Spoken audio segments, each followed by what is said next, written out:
I guess I just wanted to just say a couple little things that I like, and some things that, I'd like to see improve with the bike. But I'll just start off with it. We have absolutely loved this bike since we bought it. I mean, it's been 18 months now, and we haven't had any problems with it at all. And riding it around here in Metro Detroit's been kind of tricky because there are no bike lanes anywhere. And so there's a lot of curbs, a lot of potholes, and it makes it a little hard getting around. But going into some of the cities here like Royal Oak or even Berkeley, and taking the bike and then taking our kids, whether in the bike seat or in the bike trailer behind, has been it's been a lot of fun. But I mean, like, I'm not really going to get into the whole, like, whatever's in that thing or how the battery's made or, what goes on back there.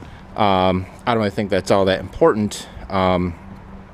But it works. Like, the bike works, and I haven't had an issue where the batteries run out of juice. I'm guessing it probably still gets 20 miles on a charge. I have never really tested that.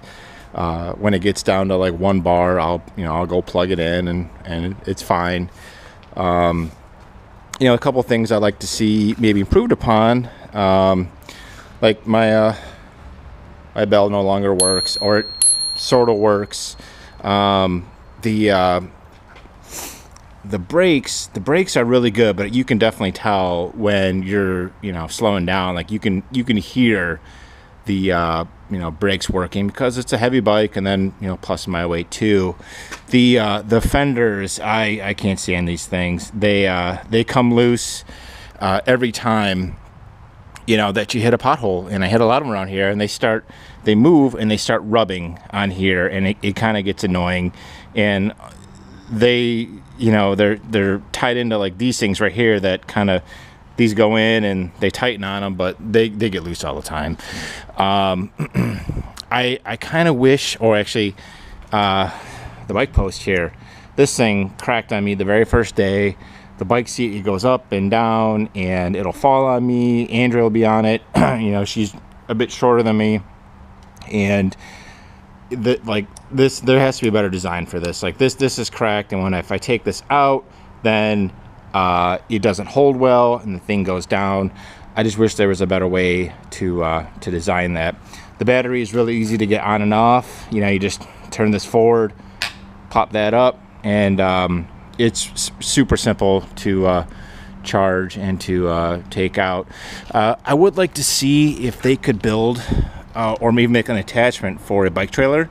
I put that bike trailer, right here to tow the kids behind me when all 4 of us are going someplace. And it'd be cool if there was like an attachment, because I know it's digging in the paint, which is mostly my fault. But that's really about it. I bought all the accessories here. These bags are just huge, and a lot of times we only use one, and I've only put all of them on here just for the video. But we're at 560 miles on the bike, and it's been just a ton of fun.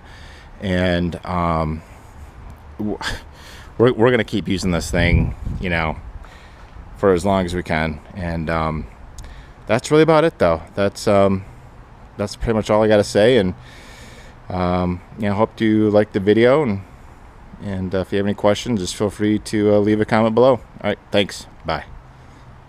Okay, so to get the bike started, you gotta turn that, press that, you gotta hold that, and then you're good to go. The little kickstand thing there, because it is a big bike, you gotta just push forward on it, so it's no big deal.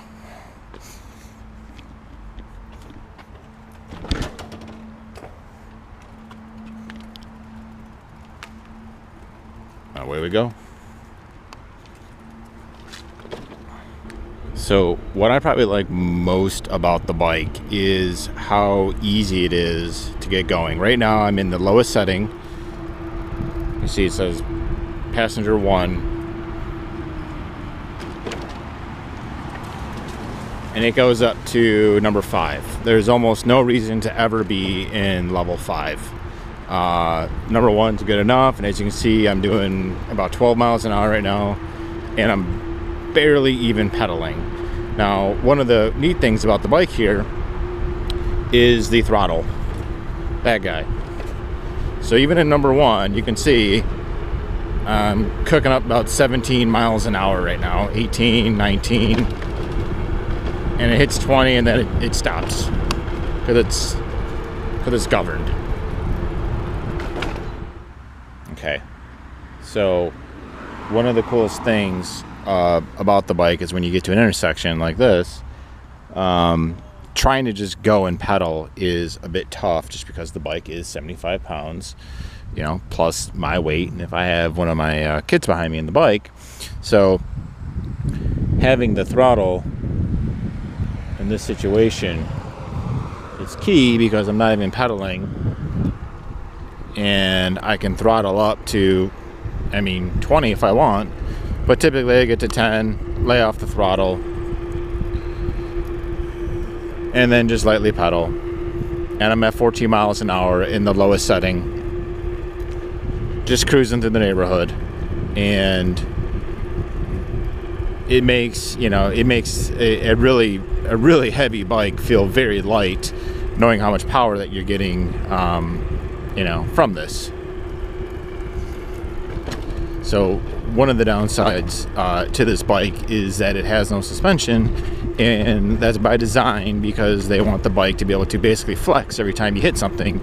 But I'm just going through my neighborhood here, and you're probably hearing something bang, and it is the kickstand that keeps going up and down and whatever. But like when you hit even stuff like that, like you feel it. And here in Metro Detroit, it's kind of like that everywhere.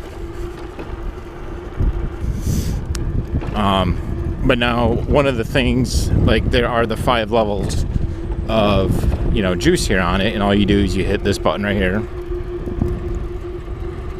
and you can really feel that all of a sudden, like, we're going a lot faster. But I never really see a need to ever be in here. One of the other things about the bike too is that it does have gears, but with the electric bike, I never use them ever. They pretty much stay in this setting all the time, and even though I can switch them, it really is no need to ever switch at all. And they're all built in there, but I don't need to touch them ever.